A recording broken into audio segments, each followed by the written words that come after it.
이렇게 중국 내 의료 공백이 커지자 그 여파가 근처 다른 나라로 미치고 있습니다. 중국인들이 일본이나 홍콩 등지에서 감기약을 사재기에 중국으로 보내면서 일본과 홍콩에서 감기약 품귀 현상이 벌어졌습니다. 계속해서 김지아 기자입니다. 일본 도쿄의 한 약국입니다. 감기약 진열대가 군데군데 비어 있습니다. 아직 다 팔리지 않은 약에는 한 사람당 2개씩만 살 수 있다는 안내 문구가 곳곳에 붙어 있습니다. 갑자기 약품이 부족해진 건 중국이 위드 코로나로 전환하면서부터입니다.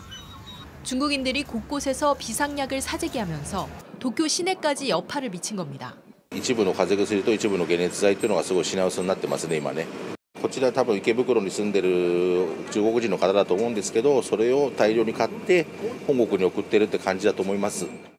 홍콩과 태국 등 중국과 인접한 곳에서도 비슷한 상황이 벌어지고 있습니다. 而且听说在外面现在市场上已经买不到各种感冒药了，跟感冒发烧这些药都买不到了，所以说我们现在的想法就是赶快在这边买一点先寄回去。 중국인들의 사재기로 피해를 보는 건 현지인들입니다. ก็สมมติว่าถ้าสมมติเรามีประมาณสัก20กล่องเนี่ยเขาก็จะถามว่าเรามีเท่าไหร่อะไรยังไงถ้าเรามี20กล่องเขาก็จะรับทั้งหมดแต่ส่วนใหญ่เราก็ไม่ได้ขายให้ทั้งหมดอะค่ะเราก็จะแบบแบ่ง 중국이 별다른 대책 없이 제로 코로나 정책을 한꺼번에 풀면서 주변국까지 영향을 받고 있습니다. JTBC 김지아입니다. 네, 지금 중국에서는 연일 코로나 확진자가 빠르게 늘고 있습니다. 14억 인구 중에 무려 6명에 1명이 걸렸다는 보고서도 이미 나왔는데 정작 중국 당국은 다음 달 8일부터 입국자에 대한 격리까지 모두 풀기로 했습니다.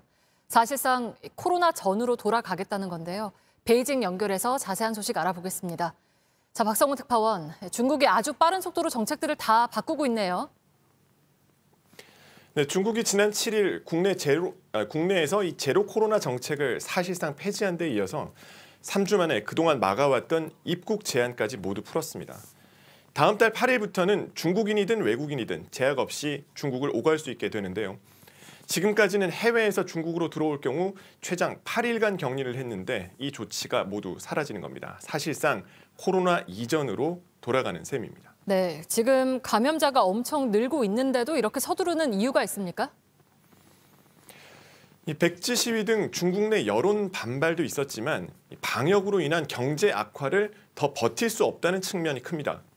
실제 11월 중국 수출액은 2020년 3월 이래 최저치까지 떨어졌습니다.